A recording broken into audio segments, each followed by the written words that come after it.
In the comments, someone wanted me to nap some hornstone. I thought I napped some hornstone recently in a video, but I'm not going to check. I'm just going to go ahead and do it. Let's see. I know I recently napped some hornstone off camera. Anyways, I need to nap some of this. This is from Brad Moore. Yep. Now it could be Fort Payne. I don't know, but I think it's Hornstone. I've like I've said before, I just know it naps well.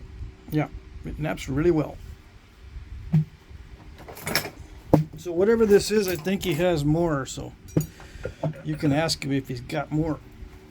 You can ask Brad Moore if he's got more. Yeah.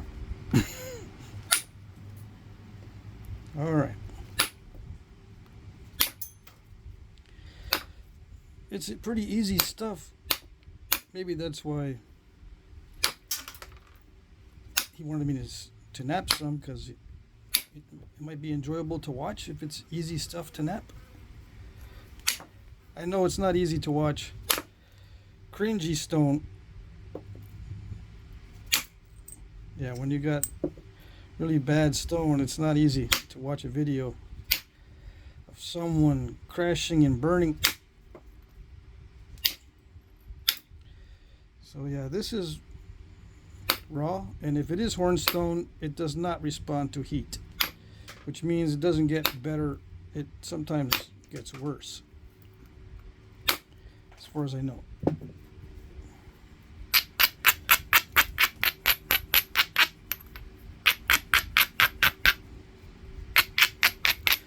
What am I going to make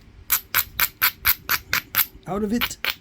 I forget where hornstone comes from. Well, I know there's Indiana hornstone and Kentucky hornstone. So I probably should look in the Overstreet guide in one of those areas and see if I can find a cool looking projectile point from that area. But I'm just going to nap a triangle first. Yeah.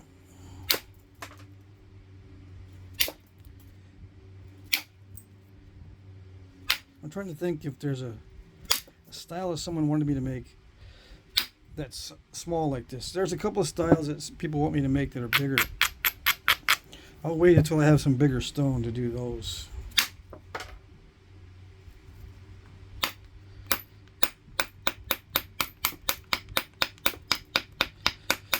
I'm not in any hurry to nap big stuff. I'm already done with that. If I get big stuff, fine. If not, fine. Yep. I have no interest in chasing the big points or chasing something just for thinness. I will show how I thin things down on video, but I'm not going to chase something like the Sweetwater biface. I have no interest in doing that, because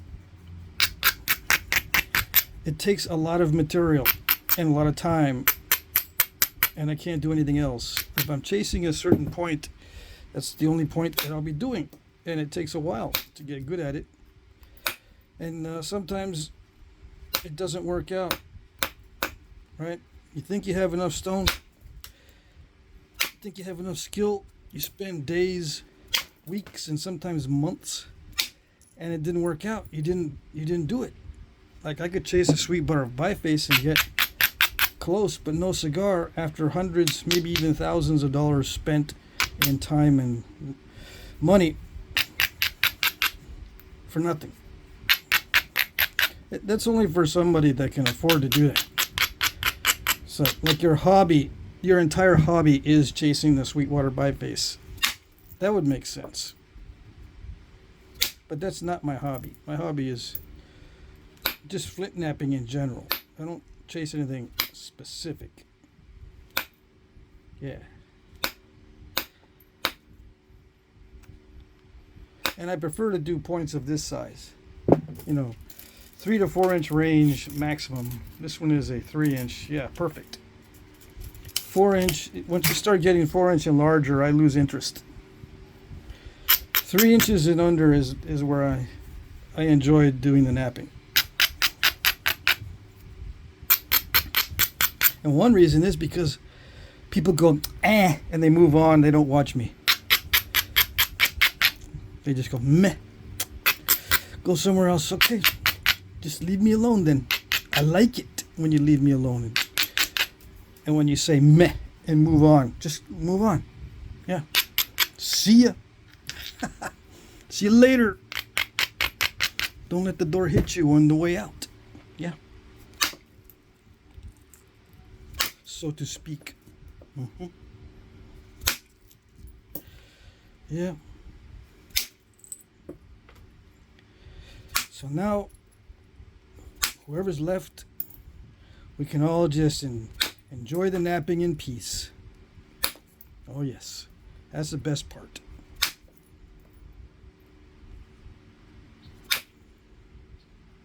Now we can get down to business and nap in peace and try to develop a deep understanding of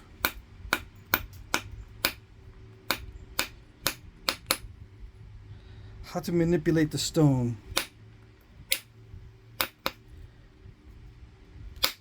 and increase the joy of it and decrease the hassle. Yeah. That's who we have left, hopefully.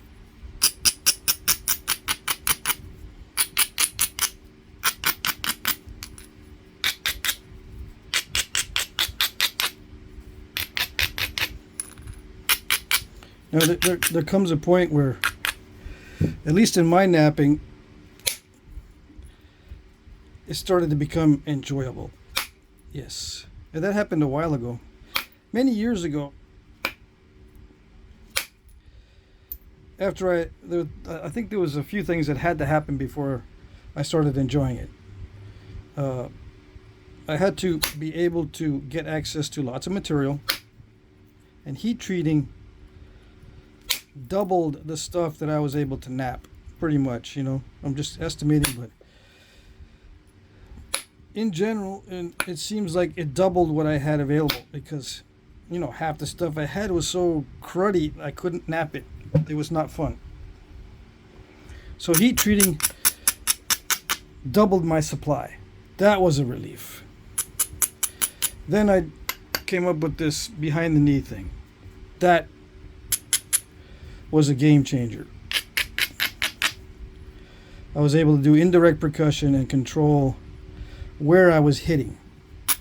That's the first step. Accuracy. And your accuracy improves over time, but you've got to have some level of accuracy to begin with. The more accuracy you have in the beginning, the faster you will learn to manipulate that accuracy and use it to your advantage. Yeah. And then another thing is, I started to, well, I had access to artifacts through friends of mine that were very generous and showed me their artifacts. That was a game changer there too, because there's a lot of myths out there. There's a lot of misinformation too about what artifacts actually look like in the majority of cases. You know, we all know what the 1% of the 1% looks like, because that's all over the internet. We don't know what the 99% looks like in most cases. And I was exposed to what the rest of the artifacts look like in these collections that people have. What do I mean? The dozens of unfinished points or preforms or bifaces They look like they're unfinished. They're just bifaces of various types. Now they could have been used as tools, like hand axes. Native Americans did use stuff that looked like hand axes, the Curville knife for one. But there are many other examples where you can see that they used a biface in a certain way because it's all like dull at the point on some bifaces. It's very dull and polished, like they were scribing something. And things like that. I got to see the other stuff, not just the points, but the other stuff in the assemblages, as they call them. The groups of artifacts. So that changed a lot. I was able to figure out, okay, so it's not just all pretty points. Yeah. Don't have to be all stressed out. You can make stuff that's not so perfect. Yeah. They didn't care about step fractures in many cases. Yeah. Here I am all hung up on step fractures. I don't want them. But you look at artifacts and some of them have them all over the place. And they didn't care, apparently. Or they just didn't develop their skill to the extent that they could eliminate those whenever they wanted. Sometimes they could, sometimes they couldn't. You can develop a high level of skill and avoid step fractures. Yeah. So you can pretty much nap something and it'll look very clean. But it requires a lot of patience in developing that one skill. Avoiding step fractures is a skill unto itself. Yeah. You don't need it to make a projectile point. If you develop that skill in yourself, fine. It's good. If it's too stressful for you and you are thinking of quitting Flintknapping just because you can't develop that skill, well, just rethink it a little bit. And if you can live with the step fractures, it'll make your life a whole lot easier. And then maybe down the road you'll be able to focus a little bit better on that particular skill. Maybe, if you want to. Sometimes avoiding step fractures is just a matter of the width to thickness ratio. Just don't go too thin, and you won't encounter the problem. Yeah. One of the ways to avoid step fractures is don't go too thin for your skill level. Yeah.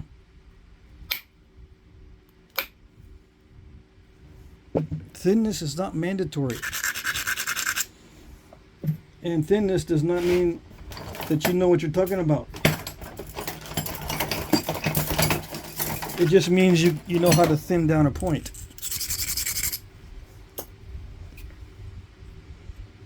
And you may be an expert in knowing how you do it.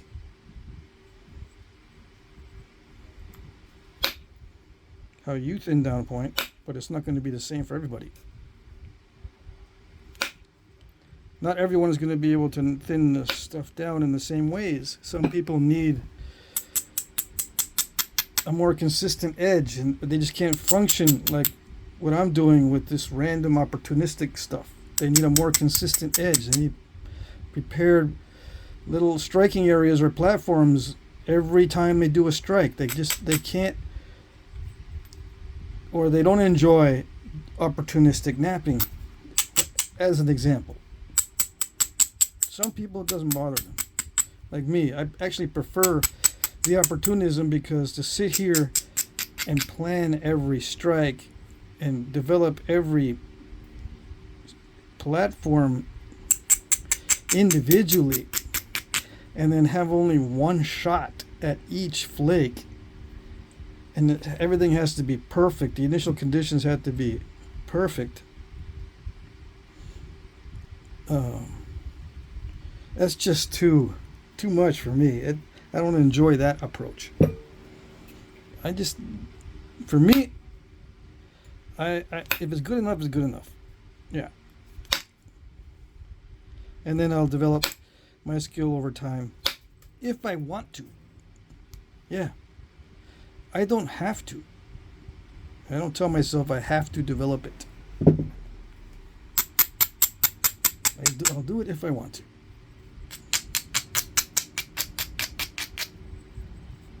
A lot of times I want to because I want to answer the questions. Some people say to me or ask me, so you're not curious about how they made the Folsoms? You don't really want to know how they did it? And I say, no, I don't. Not really.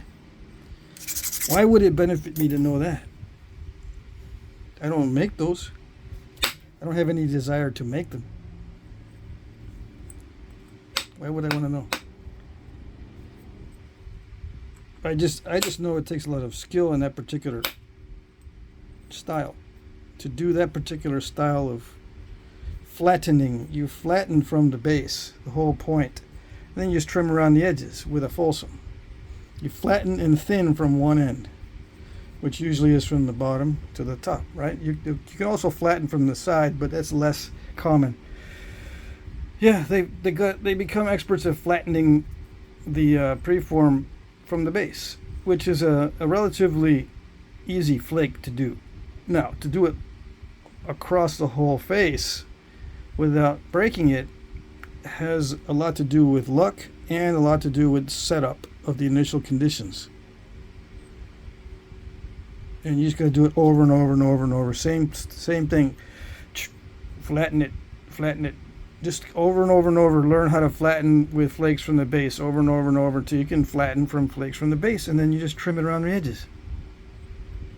Yeah. Once you got the flattening part from the base, you just trim after that. Why do I want to know how to make points like that? To me, it's not interesting. Some people might think you don't want to make points like that because you can't do it. Loser.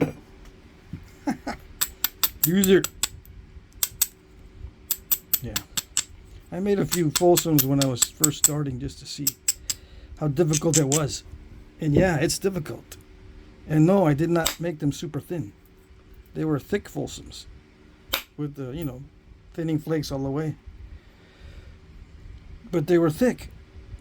About, 2 or 3 times thicker than the originals. And I'm saying, okay, what do? Do I spend all my time learning how to thin it from the base? Really thin? Break a lot of material? Because they say you lose 40% of your material. That to me was not acceptable, for one. And number two, to what end? I see guys trying to sell their Folsoms. And yeah, they can sell a few, but the market for the Folsom, just at one point, is not as good as the market for everything else put together. If you can do everything else. Now, you might say, if you can do a Folsom, you can do anything. Well, I don't know about that. Folsoms have no notches. Can you do notches, deep notches, with Folsom knowledge? No. See, there you go. Can't do anything.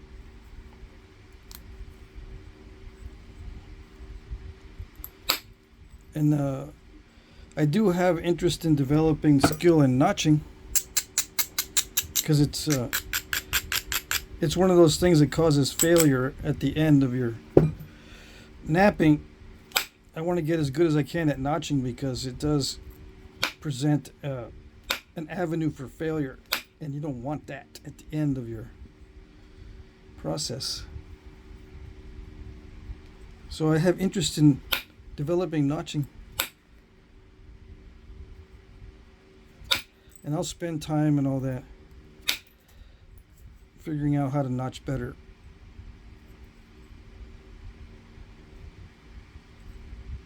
But that's just in general. It's not so I can make end dice points, although that, I might do some more of those later. I've seen andice points, and people focus on the 1% of the 1% of the andice points. Not all of them are super perfect.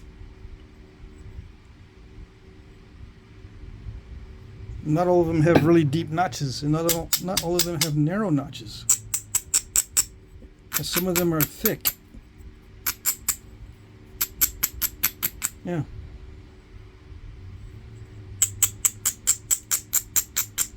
Some of them are rather crude looking. Some of the andice points.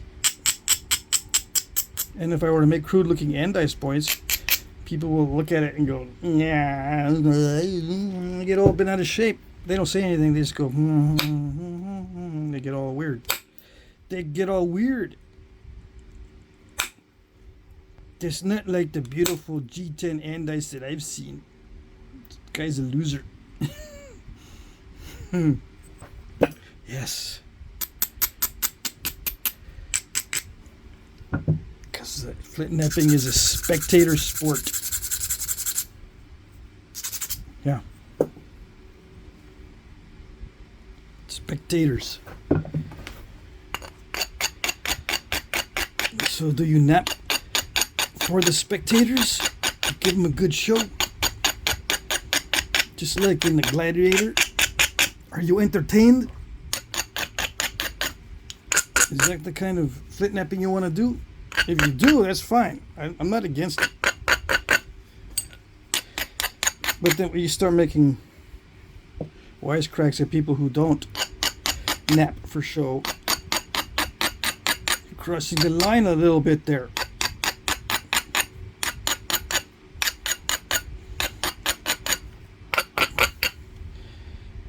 Yeah. Alright, let's see if I can do this. Big old flake.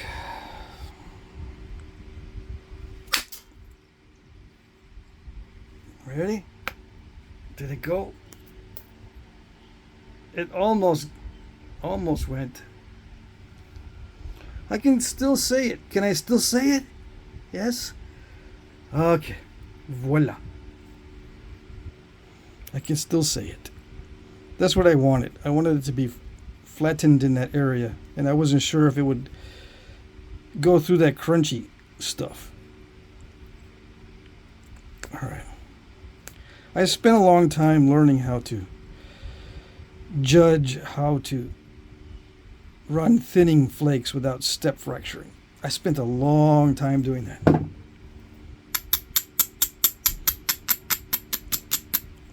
How to run thinning flakes from the sides and from the base and from the tip without step fracturing and without breaking. Yes, yes.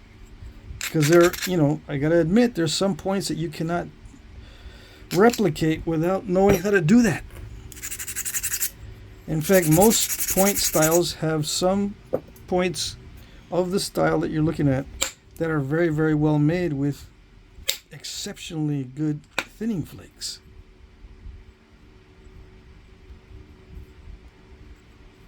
Yeah.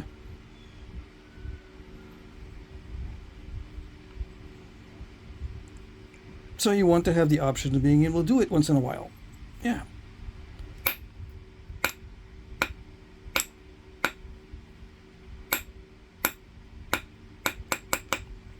And it does pay off. I told you in the beginning that don't worry too much about the step fractures. In the beginning, just make the stuff thicker. You won't have so much trouble. But once you get past the stage of, all right, I got it to where it's not steppy, but it's time to go thinner. Then yeah, you can practice going thinner as long as you're not creating an ulcer. Yeah, I do not recommend ulcers. or napping to the point of mental exhaustion, because that doesn't get you anywhere. It's not like physical exhaustion. You know, people will work out to exhaustion, but it benefits you. If you do something to mental exhaustion, it doesn't benefit you. Yeah. How do I know? I've seen it, especially in my children. Yeah. You got to see it firsthand what mental exhaustion can do over time, over and over and over and over again. You think children are resilient and they can deal with it, they can adapt. No. There's only so much they can handle.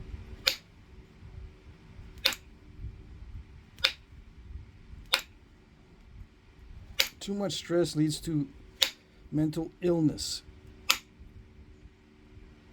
You know, trauma, mental trauma.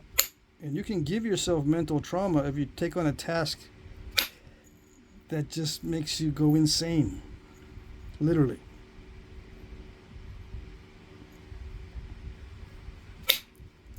Yeah.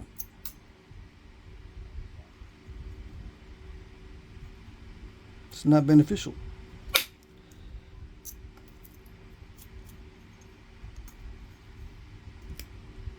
The brain is something you gotta really be careful with. Yep.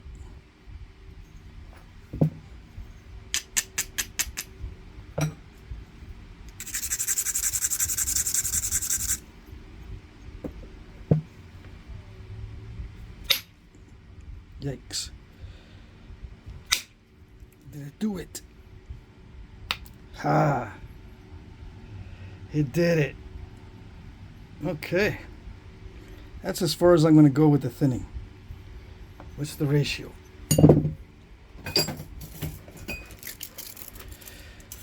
La la la la. 35 millimeters.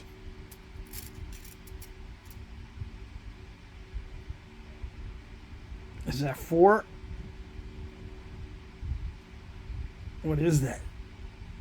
Let's say 4 into 32 is 8:1, so it's a little bit better than 8:1. All right, there is 4 millimeter. It's kind of close to 5. It's a little bit lumpy.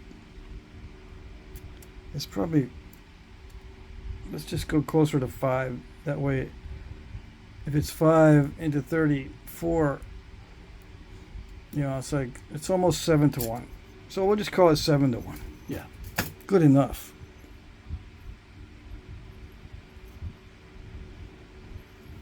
So I'm going to start pressure flaking it.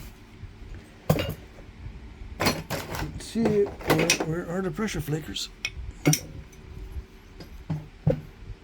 I always end up doing a Kirk or something like that. Let me see, where's the... So I might just do a Kirk corner notch. Who knows? I don't know yet.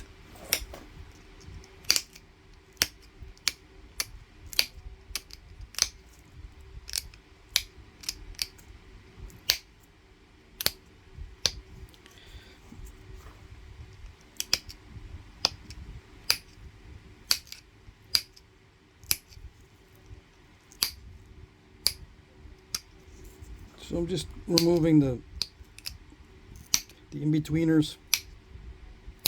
There's some lumps in between the previous flake removals. So I do the in-betweeners first.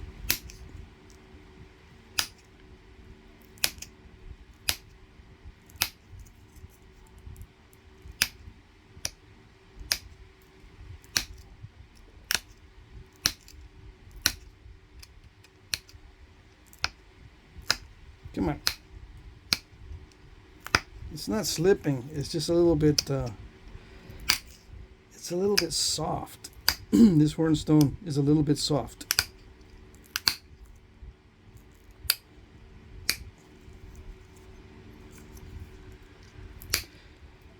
So it doesn't. It's not really slipping. It's almost. It's almost crunching off the edge without cracking it. It's hard to explain.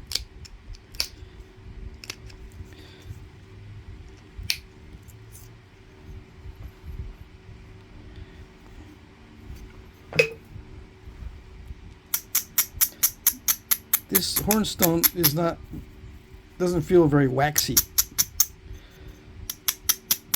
It's still good though. Yeah.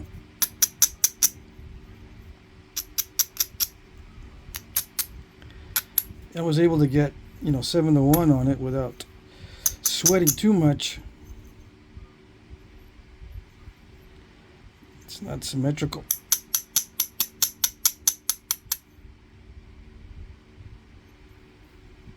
That's another thing too. You can sweat over symmetry.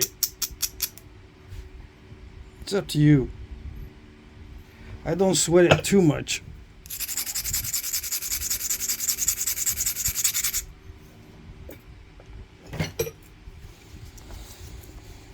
Okay, let's see if I can do this. Pressure flaking to thin it.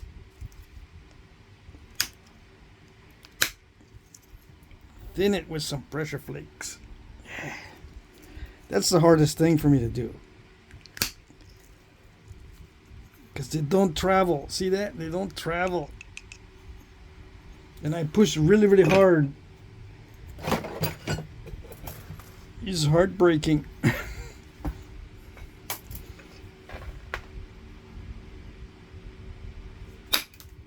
Yeah, see, I can't get that with pressure. It makes me sad.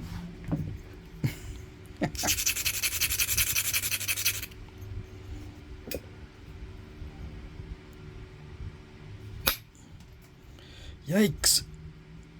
Okay, take it easy. I like indirect percussion, but not when it does that. Tells me the edge is getting too thin.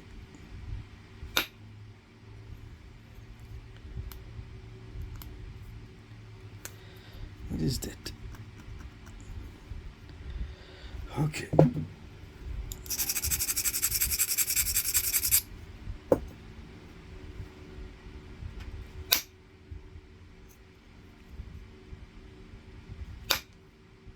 Come on, don't be all crackly now.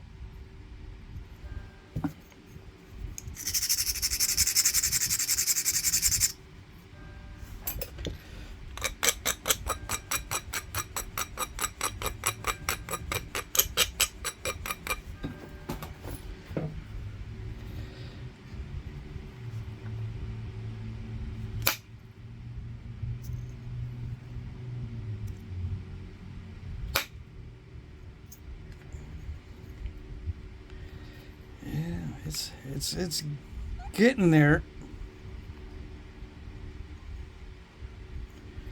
I was getting all happy, but now, I don't know. It's making me sad again.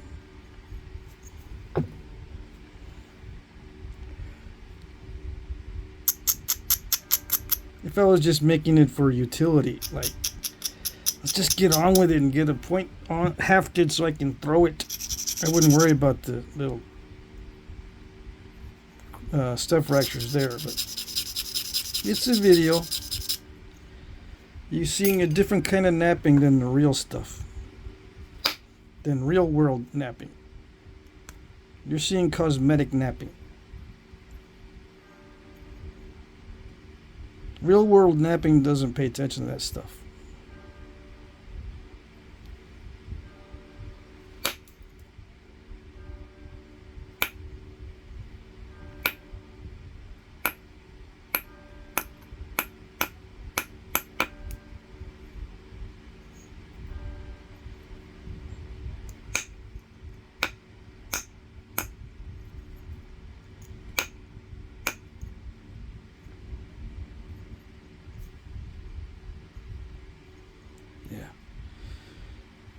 So I minimized it, but I didn't eliminate, little crunchy areas.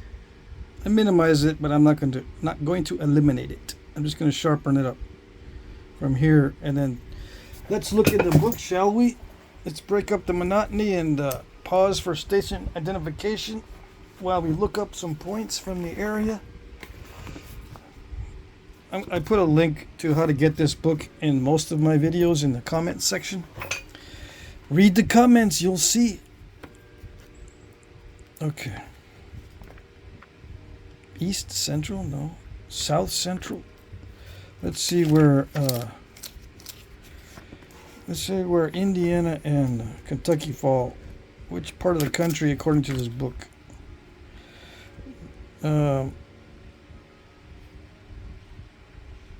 Yeah, Eastern Central. That's where this material is from. So let's look up East Central. Where is it? There it is. The largest part of the whole book is the East Central. Look at that. How thick that is. Lots of points from there. So we're going to have a good selection, right? What do we do? Do we do the Wagner expanded base?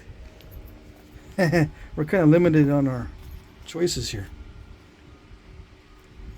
Yeah. This is the standard little biface.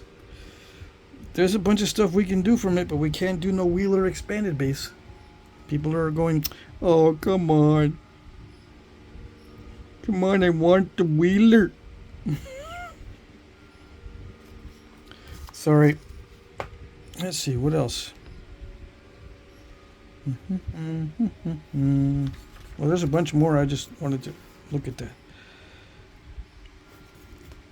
I think I've done a Rankin before.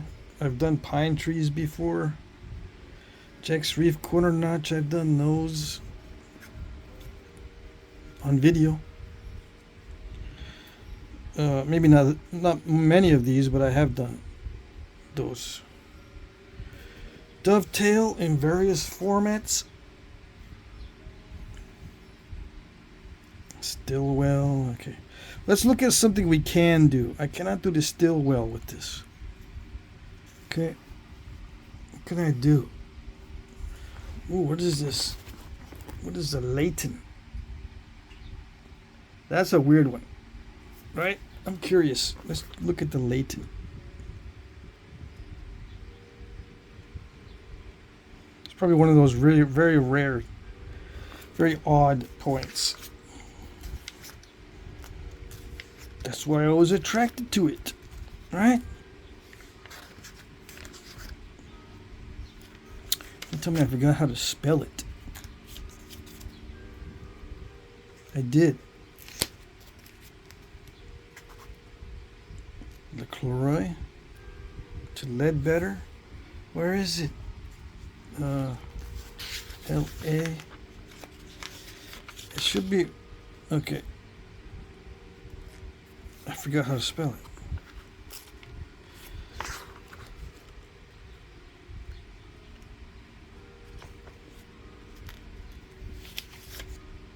Oh, it's L-E-I.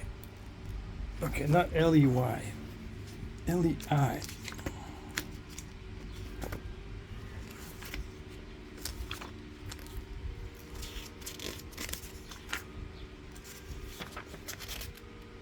J-K-L. We'll get there eventually.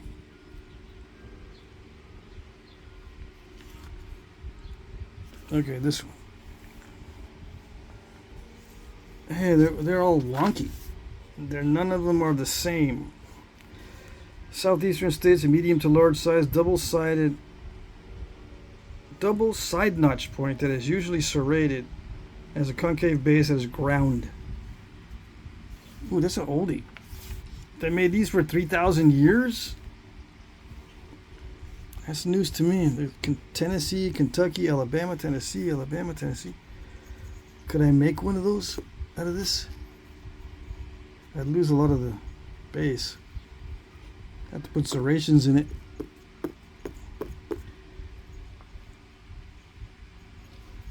Nah. I just was curious. I don't know.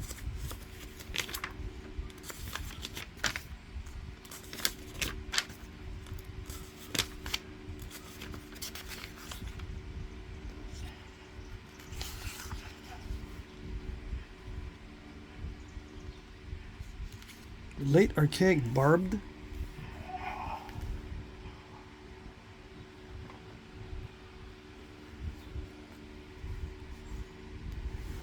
Lake Erie.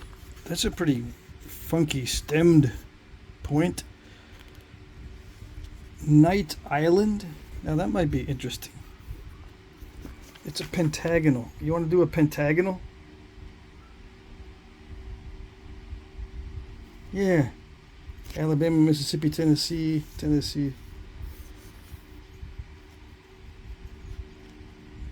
I don't know if I've done a pentagonal like this on video. Let's see. I gotta straighten. Doesn't have to be totally. Yeah, I gotta straighten the base, and then we'll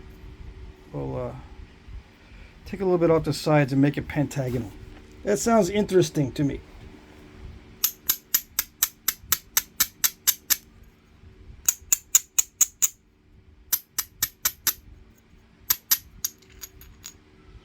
Give me a chance to make it symmetrical too, or more symmetrical. Yeah. Night Island, but they're smaller than this. Oh well, I don't care. We're gonna do a pentagonal with some side notches that are not too difficult. Yeah, because we don't want to mess with our brains.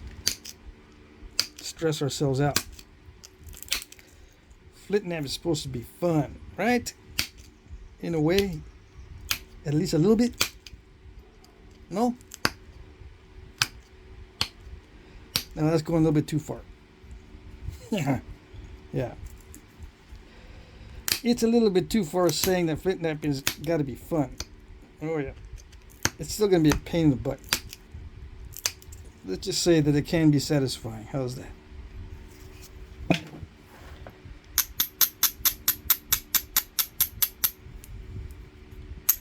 That's as far as I'm willing to go. It can be satisfying.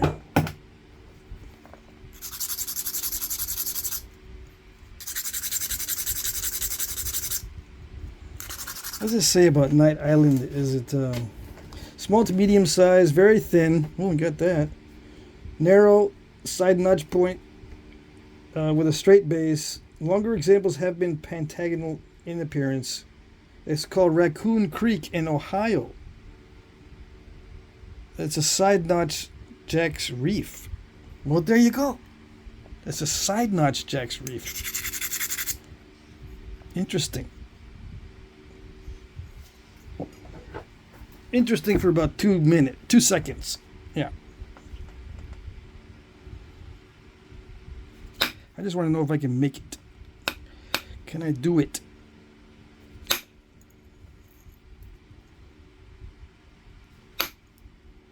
That's what I want to know.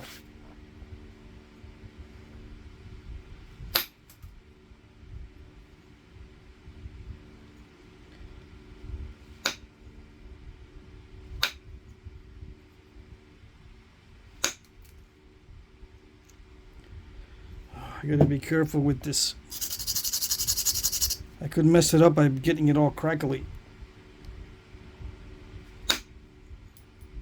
Come on. Good. Just don't get all crackly on me. That's all I ask. Because I can feel it being kind of dry and crackly.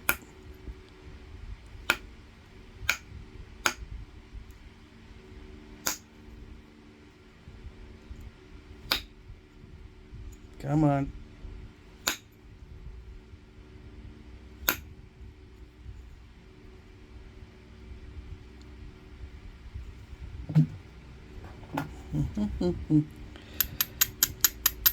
Actually, I think the pentagonal shape is a good idea. Yeah. It makes it much easier to haft and to create the stem. If I can, start out with an oval preform and then reduce the sides down a little bit to thin down the hafting area. Like that. It's nice.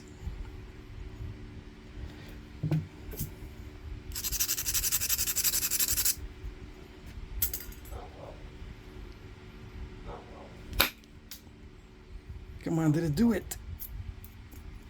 It didn't. It didn't take out the rest of that. Oh well. I can pick it. Where's the picker?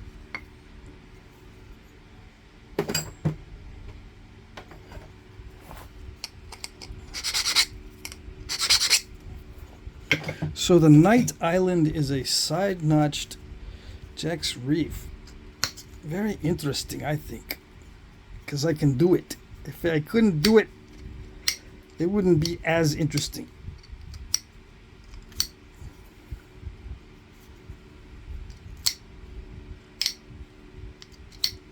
Yeah, that worked out better than I thought. Cool. All right, so we got the pentagonal shape. Some of you that are paying attention are going to say, now we know why you don't want to do the foursome, because you can't do it. Doesn't make it interesting. It's because you can't do it. I told you, I just don't want to spend the time learning how to do it. If I could do it, yeah, I'd be more interested in doing it.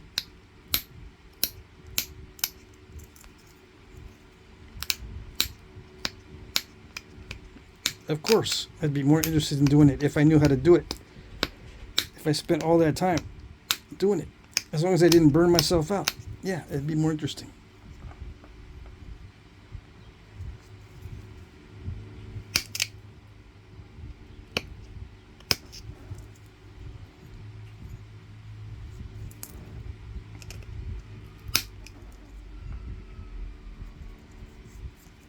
Okay, here we go. We're gonna try to wrap this up here.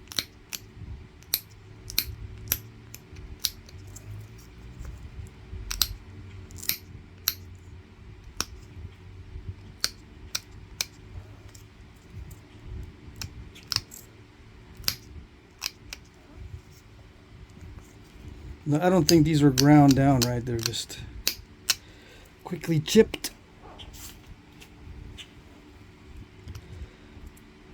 Finely chipped.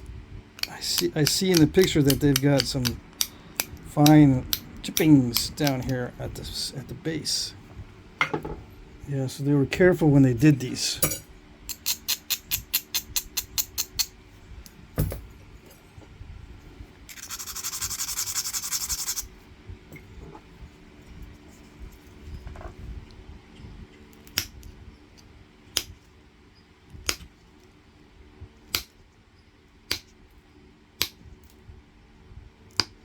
Come on. No.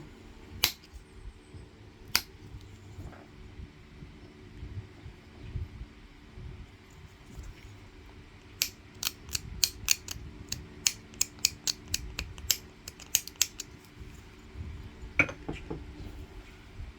trying to thin down this stem a lot, but I probably don't need to.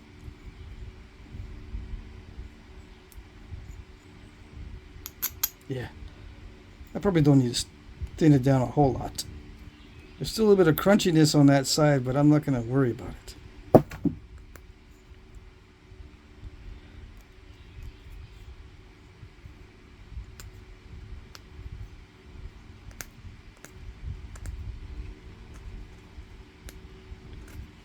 You know why? Because I'm trying to duplicate it. So see, this has got some crunchiness in it. Same with that one. See all the crunchies? So I'm trying to imitate the crunchies. There. So there. Now I have an excuse. That's what makes me giggle and go, haha.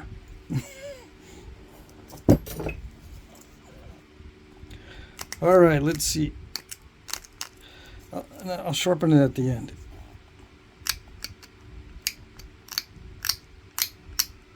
Right? Yeah. Okay. There isn't actually on these. There isn't actually much picking on the edges. Yeah, these Jack's Reef points. All right. So what do we got for notch styles? We have this kind of expanding and sloping upward. we have the round. We have this type with sloping up only at the bottom. We got this type. We got the expanding with the drooping little barbs. I think I'm going to do this style here. Yeah. Almost like a Thebes looking. It could be a coincidence. Let's see. I'm going to hold the page open because I don't want to mess this up. All right.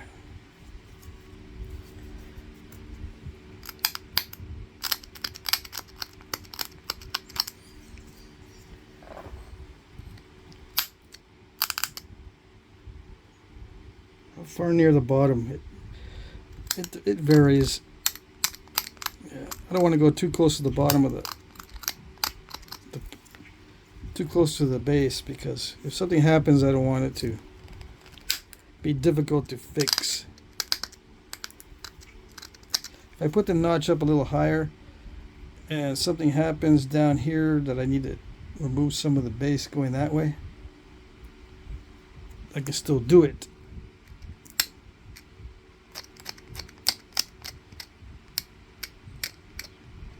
What could happen? I could punch, or I could push so hard that it fans out and takes off some of the base. That's a possibility, because I'm going straight in. If I was going up this way, it'd be a little different, but we shall see.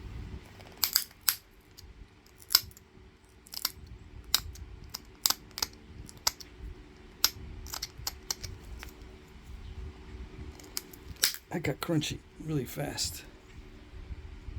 That was a nice pop out. But yeah, if it pops out and it goes too much to that way, it'll either take off that ear or it'll overshoot. We don't want either one of those, so I put the notch up a little bit higher. It helps prevent both of those from happening. And I can always take off some of the base if I want to cheat and make it look like it. I did it the hard way. Yeah.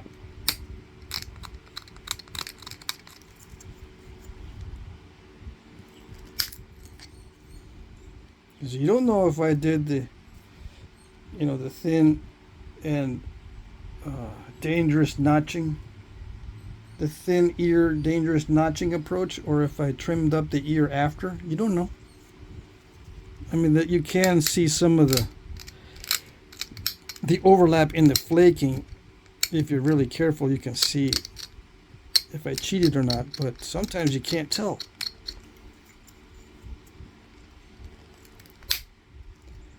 Sometimes you can tell the sequence of flaking. Sometimes you can't.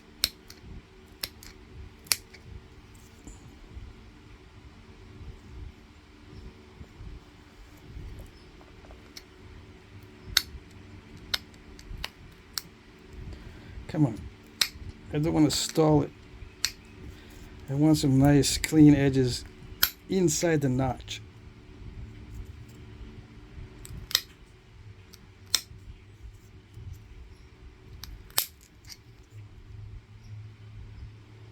Is that too extreme?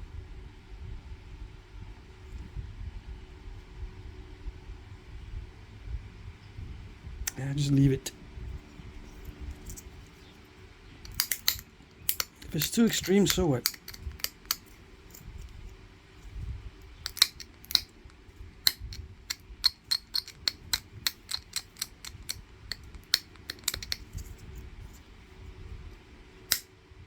Good enough.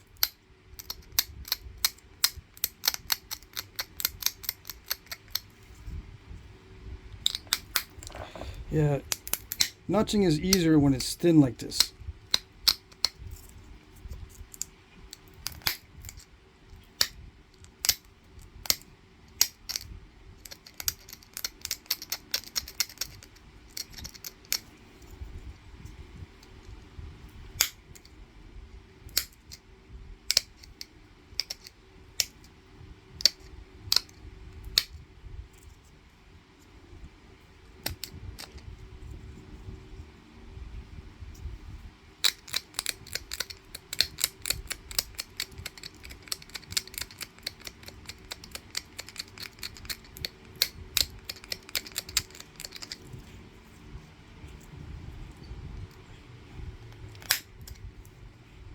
Ooh, that did not pop out nicely.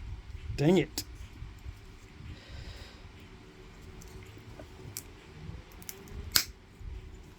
That one popped out a little bit better, but that's crunchy. Yep. Oh well.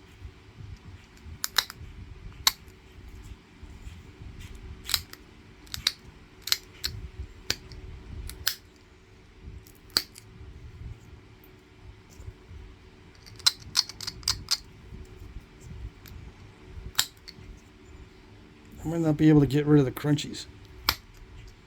Hold on.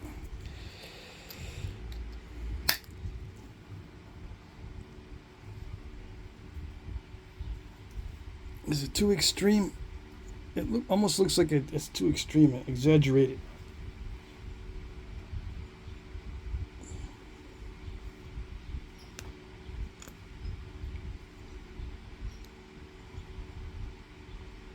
Oh well. Just gonna go with it. Yep. Let's see. I gotta flatten out the base a little bit more. And not be too fussy about it, because I don't see a lot of fussing going on with these.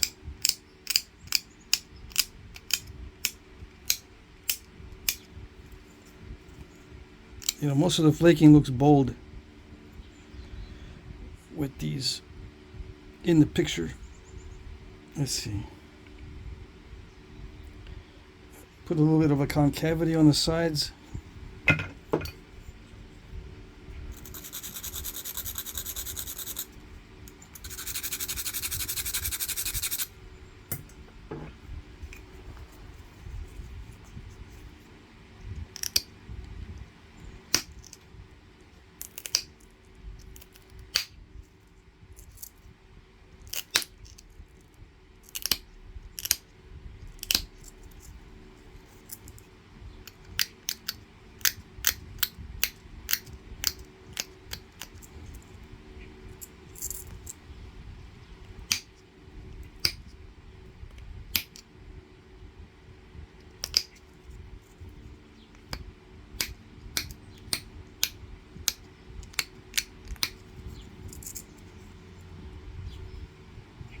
Yeah, I gotta remember, not too much fussing going on. So don't make it too flakery. And the point,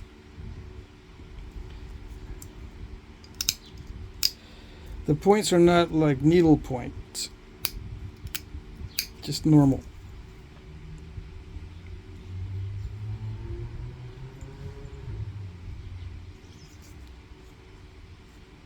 Let's see.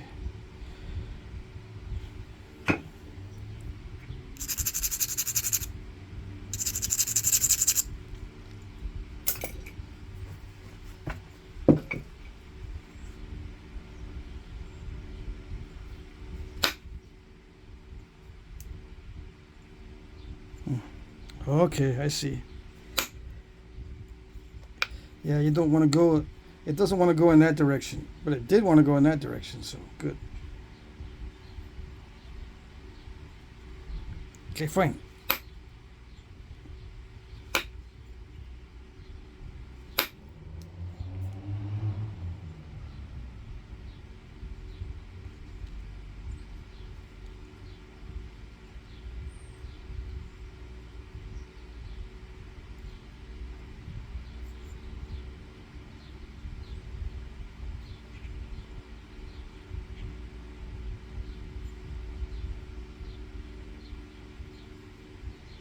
What am I looking for?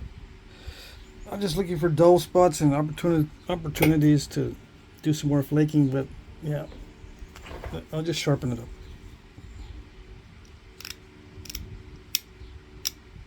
Very slight picking.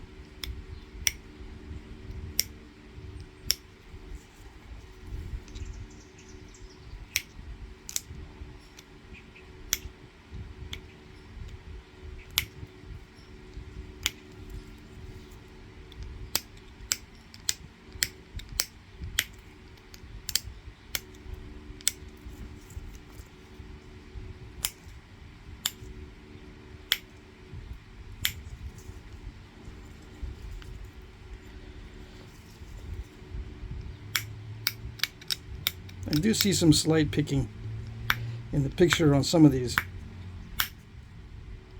but there isn't much, which makes it difficult.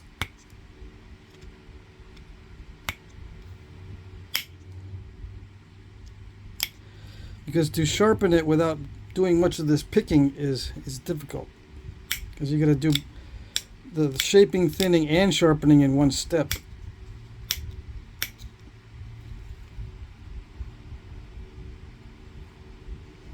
These corners on the Pentagonal, sometimes they're pronounced and sometimes they're not. Like on this one, see the corners are pronounced, which looks like this was resharpened. So mine is not resharpened yet. How's that? But if you resharpen it, I bet you it gets more. These little corners get more pronounced. Yeah, and I put kind of like a Thebes base on that. Kind of like what it looks like on that side. So there you go. Hornstone. Something that might have been made from hornstone back in the day. Yep. All right.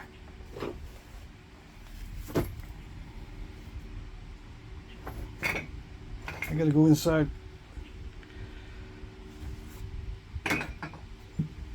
I do like the way it turned out. Nice and thin too. Yeah. Oh, I didn't go and do the. What do you haft it into? Discussion. I'm just gonna pick something really fast that I think will work. Voila. That will work. That one might be better.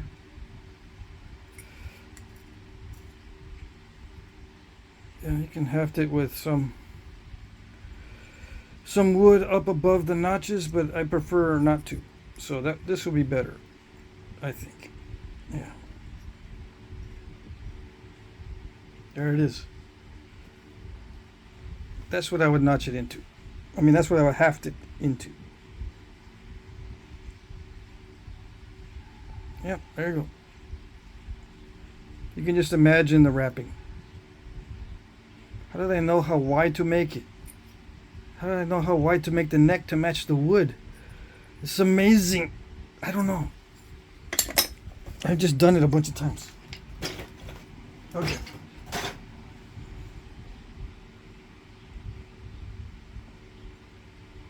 All right, there you go. That's it.